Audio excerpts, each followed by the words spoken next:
মধ্যপ্রাচ্যের দেশ কাতারে কর্মরত প্রায় 4 লাখ বাংলাদেশি, যাদের শ্রমে দেশটি থেকে বছরের রেমিটেন্স পাঠানোর গড় পরিমাণ দাঁড়িয়েছে প্রায় 100 কোটি মার্কিন ডলার, বাংলাদেশি মুদ্রায় যার পরিমাণ 11,000 কোটি টাকা।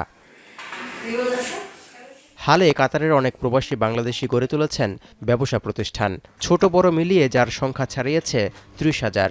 এই প্রবাসীদের অনেকেরই আগ্রহ আছে দেশে বিনিয়োগ করার, তবে সেজন্য দরকার সরকারি বেসরকারি পৃষ্ঠপোষকতা।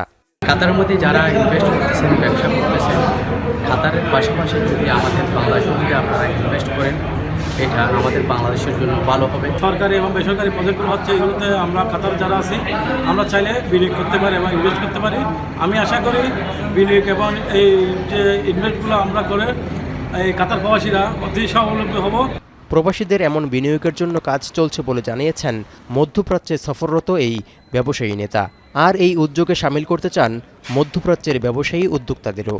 এদেশি বাঙালি ব্যবসায়ীরা, যারা প্রবাসী বাঙালিরা, অথবা এদেশি যারা বিদেশি কাতারি আছে, তারাও যদি বাংলাদেশে ব্যবসা বাড়ানোর জন্য অথবা ব্যবসা করানোর জন্য, উদ্বুদ্ধ করার জন্য ব্যবসায়ী সমাজ থেকে আমরা ওদেরকে ইমেলের মাধ্যমে, মিটিংয়ের মাধ্যমে আমরা আকৃষ্ট করার চেষ্টা করব।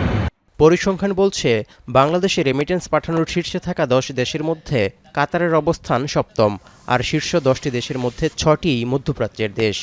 আর এই সম্ভাবনাকে কাজে লাগানোর তাগিদ প্রবাসী উদ্যোক্তাদের। এখন কাতার 250টিরও বেশি ডিজাইন অপশন নিয়ে ওয়ালটন স্মার্ট ফ্রিজ, বোঝে আপনার প্রয়োজন।